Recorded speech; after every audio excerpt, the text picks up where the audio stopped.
V imenu Loškega muzeja in v svojem imenu vse, ki nas gledate in poslušate, lepo pozdravljam iz galerije Ivana Groharja v korona razmerah.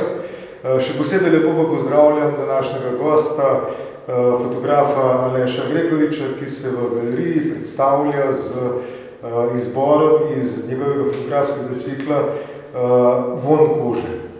Preden začneva ta pogovor, bi samo v parih stavkih opisal na kratko zelo umetniško delo na področju fotografije našega gosta Aleša Gregoriča. Gregorič je sodobni fotograf, je naših bolj vidnih slovenskih fotografov, ki izhaja iz analogne črno-bele fotografije. Zadnjih nekaj let pa je dejaven tudi na področju barvne fotografije. Skratka, gre za ustvarjalca, ki povezuje različne fotografske načine in pristope, jih spaja ter nekako aktualizira v kontekstu sodobne umetnosti. Svoje vsebinsko povezane ali pa tudi manj povezane sklope razstavlja na različnih prizoriščih, po potrebi uporablja tudi nove tehnologije. Figuralni cikel z naslovom Vonj kože, ki je tukaj pred nami, pa je sestavljen za potrebe galerije Ivana Groharja iz 12 fotografij v velikem formatu, ki nam nekako zelo dobro odstirajo avtorjev običajno dokaj kratek in luciden pogled na telo v prostoru in času. Skratka, Aleš, tukaj so obkrožena s tvojimi fotografskimi deli. No, ampak začniva kar na začetku. Iz tvoje biografije je nekako razvidno, da si se okužil s fotografijo že pred skoraj četrt stoletja. A bi lahko kaj več o tem povedal, kakšni so bili tvoji prvi stiki dejansko s fotografijo kot medijem in kdo te je navdušil? Ja, to kot praviš, skoraj pol stoletja sem se okužil s fotografijo, s to resno fotografijo, malo resnejšim pristopom. Drugač pa tudi prej se me fotografija površinsko zanimala dejansko. Od prvi fotoaparat, kakor se spomnim, sem dobil tam pri 16-17 letih od strica, ki je bil tudi fotograf, pa tudi nekateri sorodniki so tudi fotografi že starejših generacij. Škrlep, recimo, Smrke, Marjan, od njega sem dobil prvo eno rusko Zenita, pravzaprav takrat sem začel delati, malo se bolj zanimati. Potem sem tudi malo se zanimal za film, takrat sem prve VHS kamere, že težko jih je bilo dobiti, smo bili čist frajeri, če smo imeli kakšno malo boljšo kamero in smo malo delali tudi za kakšne druge ljudi. No, v glavnem, ta resna fotografija, en resen pristop do te fotografije pa se je začel pri meni osebno leta 1999, ko pa sem kupil kamero oziroma fotoaparat srednjega formata od mojega brata, ki je pa takrat, on je že študiral dizajn in fotografijo na fakulteti, je šel pa v London za eno leto na izpopolnjevanje in rabil tudi nekaj denarja v to in sem jaz tudi v tem duhu tudi odkupil en kar oren dober aparat in takrat sem se jaz začel malo bolj ukvarjati, razmišljati o fotografiji resno, nekaj dodelavati s črno-belo fotografijo, začel sem tako veliko fotografov z aktom, ampak v bistvu to zato, ker me je zanimalo, no, s črno-belo fotografijo itak, te tonaže, sive, belo-sivo, črno, to me je zelo zanimalo, pa postavitve scen. To me pa že takrat zanimalo in to me tudi še zdaj vedno, scenska zadeva mene zelo zanima. Mi je zelo važna, tudi če delam, ne vem, telo ali pa osebo, ki jih imam rad v fotografiji, me tudi zelo zanima ta ozadje. No, v glavnem, takrat sem pač začel s tem, začel sem tudi sam razvijati fotografije, črno-bele, imel sem eno temnico, tudi en tak zelo zanimiva izkušnja, ko jo celo malo pogrešam, zdaj ta temnica pa razvijanje. To je ta prvi pristop. Potem sem pa v bistvu dejansko začel zelo hitro razstavljati. Mislim, da sem jo že prvo leto, eno skupinsko razstavo v nekem gradu v Metliki, Metliški grad, potem pa že takoj tudi samostojno razstavo v Ribnici, v galeriji Mihaličeva, mislim, da je tam. Miklova hiša, pardon, ja. To je bilo že kar 21 let nazaj. Tako da potem s temi akti sem nadaljeval kar nekaj časa, sej občasno, tudi če kakšen akt naredim, ampak sem pa precej padel v druge vode. Ne vem, zakaj se mi akt ne zdi tako močna fotografija. Sej je lahko zelo močna, ampak ne rad kopiram, ne rad se po kakšnih zgledujem že po kožmu, ampak ne v tem smislu, da bi kopiral, delal podobne stvari. Iščem neke svoje, preko svojih razmišljanj, svoje fotografije, če se, kolikor se da. No, če pogledamo tvoje fotografije, potem hitro ugotovimo, da je ena bolj vidnih značilnosti ta tvoja skrb za umerjenost kompozicije, kot si že prej povedal. No, ampak o sami vsebini bo malo kasneje. Sedaj sva v Škofji Loki. Škofja Loka ima bogato in dolgo tradicijo tudi na področju fotografije in tvoja razstava je en tak zelo fajn uvod v neko večjo razstavo na temo lokalne fotografske scene, nekega fotografskega pregleda, ki ga bomo pač nekako skomponirali čez dobrih 14 dni, ko imamo razstavo na temo fotografija na Loškem v dvorani na Loškem gradu, v galeriji na gradu. No, ampak če recimo malo razmišljam v tej smeri te naše razstave in tvoje razstave, ne, potem bi rekel, da so fotografi na Loškem nekako vedno imeli nekega mentorja, nek vzor, nekega starostva. Tukaj pri nas je bil to recimo Vlastja Simončič, ki je pravzaprav vzredil v narekovaju par generacij zelo pomembnih slovenskih fotografov, ne samo pomembnih na Loškem, ampak tudi v širšem slovenskem prostoru. A si ti mogoče imel kakšnega takega mentorja ali pa recimo neko avtoriteto, da bi se dejansko zgledoval? V bistvu nekaj, da bi se fokusiral res na kakšnega mentora, oziroma imel prav fizično kakšnega nisem imel.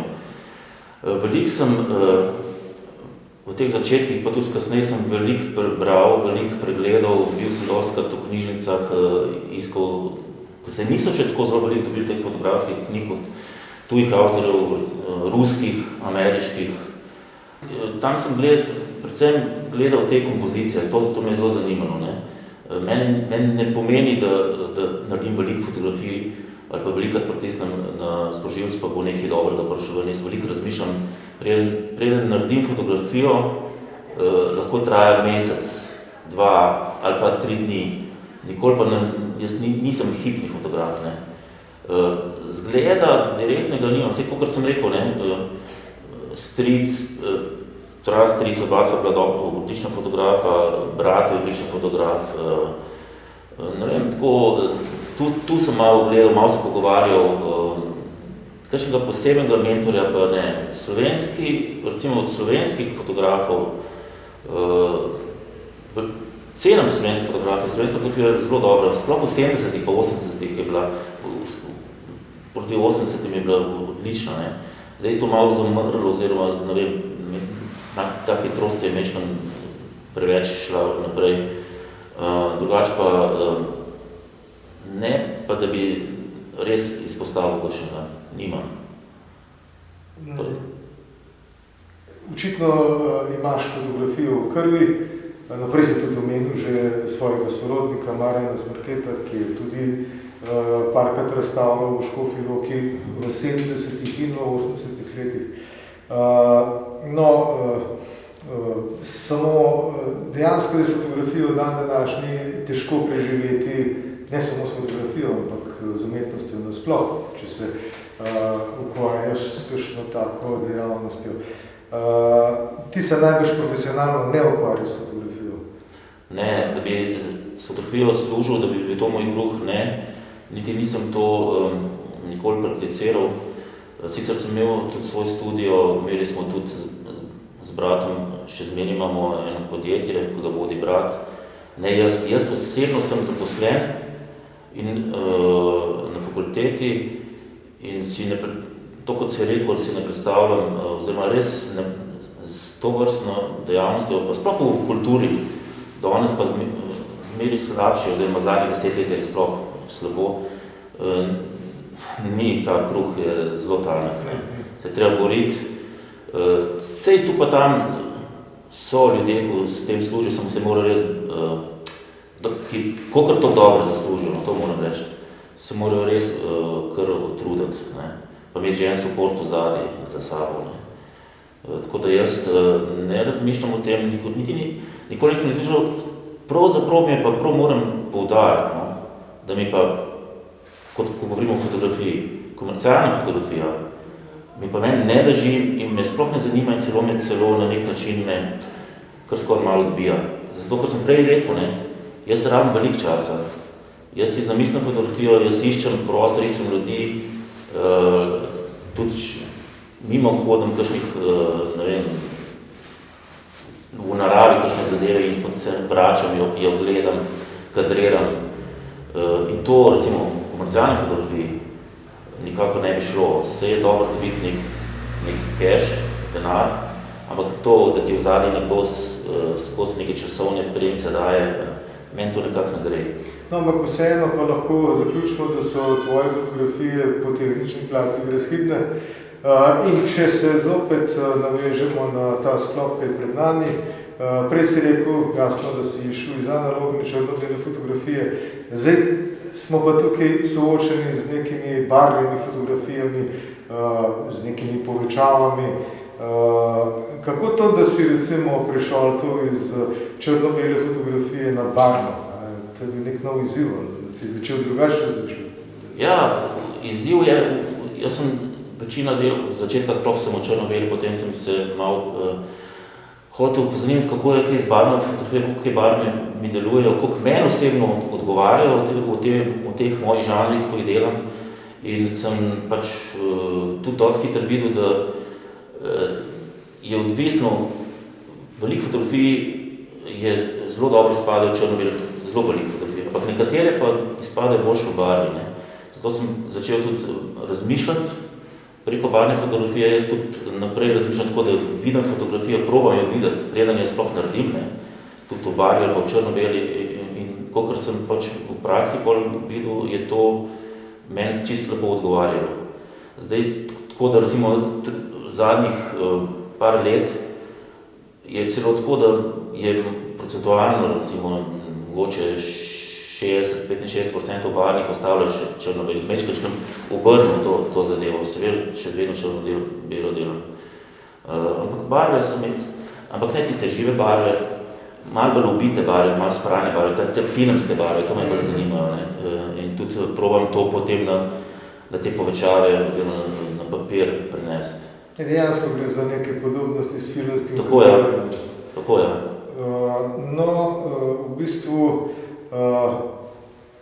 zdi se mi, da pravzaprav tvoja fotografija povezuje neke dokumentaristične elemente z nekimi popolnoma subjektivnimi, osebnimi videnji in da se giblješ v tem nedefiniranem prostoru med dokumentarno in čisto subjektivno umetniško fotografijo. Zdaj mi pa nekaj povem, strašno zanimivo, kaj misliš o tem.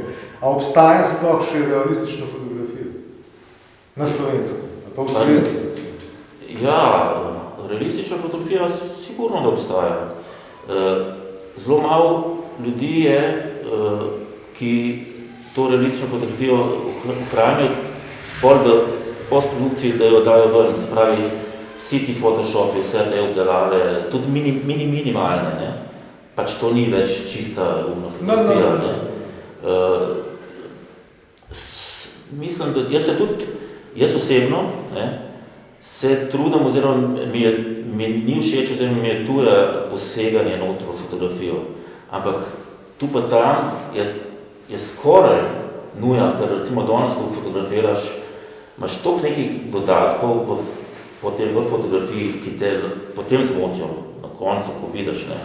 Da tu pa tam tudi kaj moraš, kakšne minimalenkosti zbrisati ali pa kaj, ne vem, malo drugače, poudar barve vzeti, pa to ni tak problem.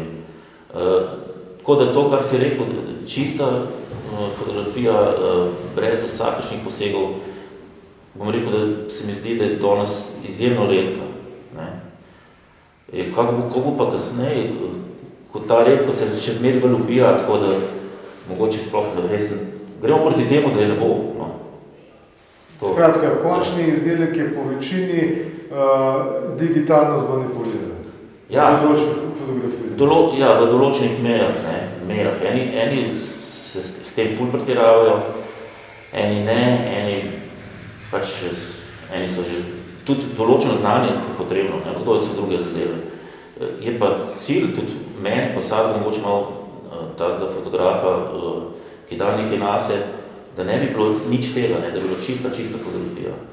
To, kot je bilo, ne vem, 60-70 let nazaj, pa še prej, pa tudi takrat so že so se mečkrat igrali, ne. To, da to, če je manipulacija s fotografijo minimalna, res ne vidim kakšnega posebnega problema. No, nekje sem prebral, da si se ukvarjal tudi z videom, z neko videoprodukcijo. Ja, kar nekaj časa. Kaj na tem? Pravzaprav to je bilo zadnjih 7-8 let, sem se ukvarjal z videom, z videoprodukcijo, z gibljivo sliko. Kot sem že prej omenil, imamo eno podjetje, Carniolos d.o.o., oziroma preko brata, on ima to čez in moram kar na to se navezati, da sem v teh 7 do 8 letih, kar se ukvarjam s to videotehniko, ker mi je malo žal, da sem to naredil, ampak zakaj? Ker sem izgubil tisti stik s fotografijo, ko sem ga prej imel, nisem imel časa, ne. Sem se ukvarjal s tem, sem veliko manj se ukvarjal s fotografijo, zdaj zadnjo leto mogoče malo več, spet prihajam nazaj na fotografijo, no. Drugače pa ja, delali smo predvsem za tuje medije, te kratke filme, kakšne predstavitvene filme z arhitekturo, precej, ko smo se tudi imamo povezave z slovenskimi arhitekti s tujimi, nekaj športnih filmov, vse govorim, to so te kratkometražne zadeve. Veliko je bilo tudi predvajanka na televiziji, drugače pa za Discovery Channel smo nekaj delali, za Daily Planet, kanadsko televizijo. Ampak spet je to tako, ne. Tam računaš ko se s tem ukvarjaš preko finančnega izplena, da bo kaj boljši. Pa tudi tam in celo globalno svet je tako, da ti trudiš, delaš, stroški so, zaslužek je tako, moraš biti pa tudi malo, v bistvu kar dosti entuzijasta, ne, da z dušo delaš, da imaš motivacijo. Je pa povezano, gibljiva, statična slika, vse to je dosti sorodno. Meni osebno pa res, skozi ves ta čas sem čutil, da mi dosti več pomeni statična in sem prav zdaj zadovoljen, da sem šel spet nazaj. No, pa če se povrneva na ta cikl, katerega izbor tukaj gledava, gre za cikl Vonj kože. Odkje je to ime Vonj kože? Zakaj si tako poimenoval? V bistvu prvoten naslov tega cikla ali pa žanra je bil drugačen, ko ga niti nisem uporabljal, tak klasičen se mi je zdel figura v prostoru. In to se mi je zdel malo preveč, tako malo pasej. V mojih teh fotografij, v tem ciklu, praktično povsod je prisotno človeško telo. Ne. V kombinaciji z tem ozadjem. Zato jaz pravim, da ko jaz delam dvojni portret pejsaža oziroma tega ozadja in nekoga, ki je v spredju, recimo človeka. Ne. Človek je pa ta asociacija von kože, ne, na človeka, ne, ker je človek od sprejel teh mojih fotografij v tem ciklu. Ne.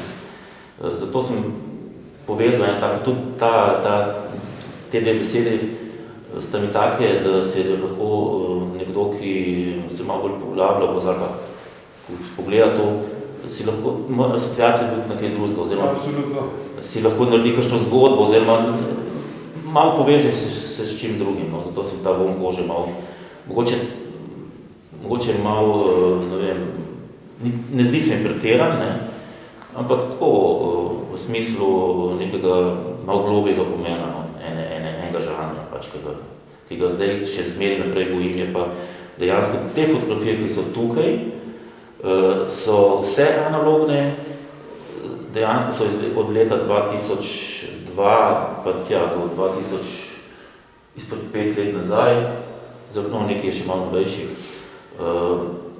Hočem reči, da še zmeri naprej furam tole. Ne. Skratka, gre za kontinuiran cikl, ki ga, predpostavljam, lahko razvijaš še desetletja. Ja, v bistvu sploh ne bo konca tega cikla, ker mene osebno zanima. Ampak za laičnega gledalca bi mogoče samo neka svoja občutenja tega cikla podal. Zdi se mi, da pravzaprav nekako zamrzneš en določen trenutek, en fragment ene zgodbe. Od te zgodbe gledalec ne pozna začetka in niti ne konca, ampak samo mogoče ta dramatski vrh, nek suspens začuti in potem je prepuščen samemu sebi in si lahko popolnoma po svoje razlaga finale te zgodbe. Zdaj, kaj recimo bi ti s temi fotografijami skušal sugerirati temu gledalcu, ki pade noter a neka misel še v zadej, tvoja personalna, kako je to? V bistvu to so fotografije, oziroma kar je na fotografijah, na posameznih fotografijah, je en pogled vsakdanjega življenja, ko gremo mimo njega. In če bi se ustavili, če bi opazovali, bi tudi kakšne take zadeve, take poglede lahko videli. Zato to je vse vsakdanje, kar je na teh fotografijah. Nič ni nekaj, kar je, ne vem, nekaj fantastika, nekaj naštimanega, nekaj posebnega, kar se ne bi vsakmu posamezniku lahko dogajalo normalno vsak dan. Ampak tudi jaz sam, ko hodim skozi življenje, ne vidim teh stvari, če se ne fokusiram na take stvari. In mečkam drugačne, mečkam iz drugega kota, se mi zdijo neko bombastično svrževanje, pa še zmeri vsakdanjost. To me je meni zanimivo, kot si prej rekel, da si lahko vsak človek, mislim, gledalec, ki gleda fotografijo, ne ve, kaj je bilo prej, ne ve, kaj bo pozdaj, vidi, kaj je ta zamrznjen trenutek, lahko si svojo zgodbo naredi. In če si začne delati svojo zgodbo, bo tudi nek časa gledal fotografijo, ne bo šel mimo njej, se pravi, da bo nek fokus dala neko zanimanje, kar je pa na koncu koncev tudi cilj avtorja. Ne? Absolutno. Prvo svoj cilj, potem pa še naprej. Ne? Fotografije zanimirajo gledalca, nekatere celo rahlo ziritirajo gledalca. Ja, tudi mu dajo nek šok terapijo, mogoče kakšnemu. Moje fotografije niso sončne fotografije, niso tiste hudo pozitivne. Ne veje ona pozitivnost. Včasih slišim kakšen komentar, zakaj so tako žalostne, sive, ne tehnično sive, ampak v žanru.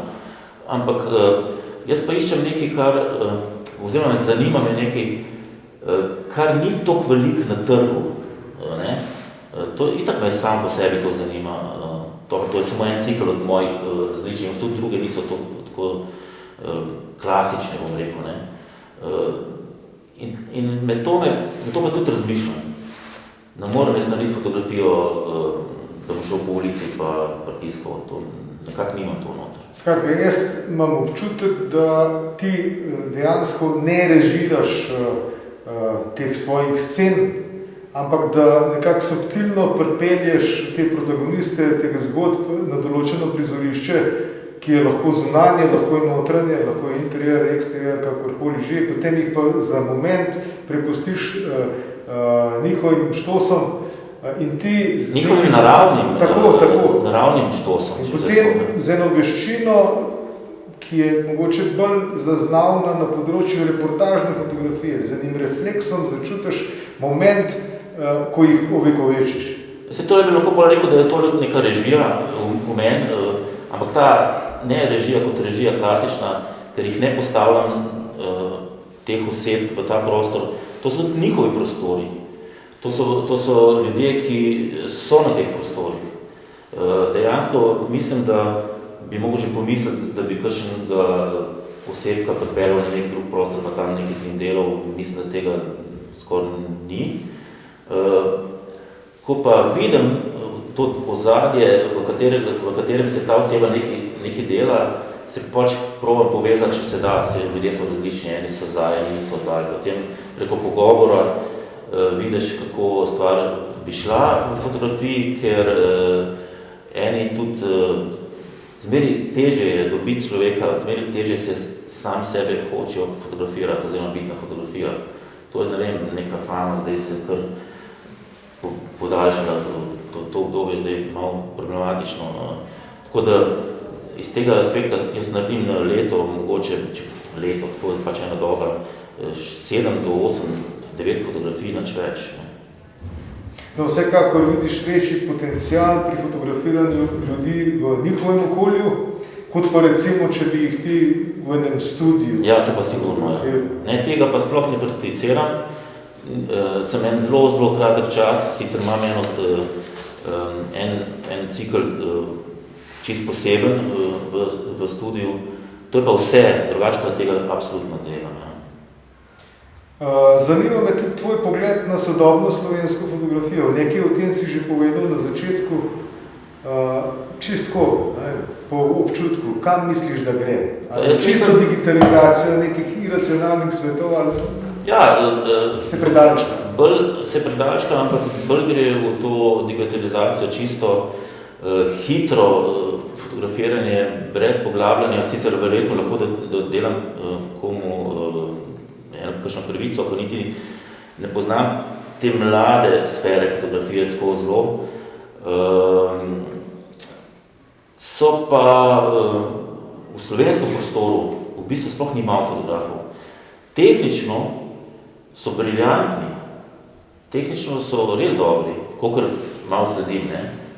Ampak tako vsebinsko se mi zdi pa, da malo šepa, ne? To je pač moje mnenje, razen so pa tudi kakšni, ko peljejo svojo stvar naprej, brez da bi jih zmotili, kaj si te dodatni, ne vem, moderne zadeve. Tako da na splošno v enem generalnem smislu, moje mnenje je, da glede fotografije v tem malem slovenskem prostoru, je to res v svetovnem groznem večka na žogca, ni se zabavati, da ne bi preživela, da ne bi šla naprej. Ne? Pa tudi se mi zdi, da je zanimanje teh mlajših generacij kar dosti močno. Da je fotografija, čeprav že vsak danes fotografira, čeprav res se vse na mobitele preneslo, sploh težko že vidiš fotoaparat na ulici, ampak samo mobitele. Ampak so ljudje, fanti, punce, ko jih prav ful to zanima. To je dejansko dobro. Meni se zdi, da to ne bo zamrlo. Skratka, si optimist. Ja, sem optimist, ja. No, ko smo se prvič malo bolj poglobljeno pogovarjali o teh tvojih fotografijah, si mi omenil, da te zanima tudi arhitektura. In to nek poseben žanr, tako rekoč, ki se mu reče brutalizem v arhitekturi. A mi lahko kaj na to temo poveš? Ja, arhitektura me že nasplošno zanima, tudi ko smo se ukvarjali, oziroma se še nekaj malega ukvarjamo, kot smo prej omenili, za gibljivo sliko, smo veliko tega fokusa dali na arhitekturo, v bistvu kar na svetovno arhitekturo. Smo posledovali z enimi zelo dobrimi temi arhitekti, ki imajo svetovni sloves, sicer so Slovenci, in smo delali z za njih kratke predstavitvene filme, recimo najlepši štadion na svetu, dizajnski v Belorusiji, potem v Parizu, nekaj stvari na Tihomorskih otokih, v Saudski Arabiji in tako dalje. In mene že prej malo arhitektura zanimala, ampak s tem me pa sem še bolj začel se fokusirati. Ne. Eni 2 leti nazaj sem pa slučajno zasledil eno knjigo enega belgijskega fotografa,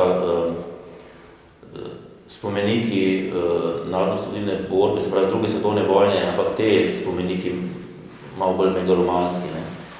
Malo sem začel tiste slike gledati, ker so mi zelo se reklamiralo, da so pa se mi ni zelo nič kaj posebnega, me je pa zanimalo, no, sem šel začel sem s Slovenijo, pa zelo malo je literature v tem, dejansko, ne. To je tisto malo je tega, ne. To me je zanimalo in sem šel malo pogledati prvo v Slovenijo, sicer pri nas je tega malo, potem sem se pa nadaljeval proti Hrvaški, Srbiji, Črna Gora, Bosna. Nisem še dokončal, ker me je ta korona malo ustavila, ampak to ni tak problem, ko se bo še čas, sem nekje na polovici. Ja, ta arhitektura, brutalna arhitektura, ampak ne samo brutalna arhitektura arhitektov, umetnikov, to mene zanima. Teh imen, arhitekturnih imen, ko so tudi razmišljali po svoje, ne, in potem to nodo v kamen dali, ne. Pa ta megalomanskost, velikost in ta razpadajočost, ko se vse pusti, ne, kakšna je zdaj ta pogled na to. Devastirani objekti. Ja. Ampak še zmeri so fascinantna zadeva. In nolih to me tudi zanima, recimo, kako sva prej govorila v črno-beli tehniki, ne. To delam z malo večjo kamero, ker me zanimajo velike povečave. Ja, to mi je zanimivo, ne. To je žanr, ki ga moram še končati, tudi med drugimi. Dejansko me to celo najbolj zanima zdaj. Sem lih v tem notro. No, jaz mislim, da se nam sedaj na koncu tega najnega razgovora že marsikaj nanizal neke sfere, ki si jih misliš lotiti v prihodnje. Tako da jaz se ti zahvaljujem tako za pogovor, kot za to razstavo in upam, da se boš z novimi cikli kaj kmalu zopet po tej koroni predstavil tukaj pri nas v Loki in vem, da bo silo zanimivo. Predpostavljam, da bo. Ja, najlepša hvala, meni je bilo tle čisto ful všeč, tudi galerija je dobra, tudi sem pred leti razstavljal gor na gradu v Stolpu. Kot mesto me pa itak fascinantno in se mi zdi, da kar lepo paše tudi tale moj žanr, Hvala ti za ta razgovor in vedno dobrodošel v Škofji Loki. Hvala vam.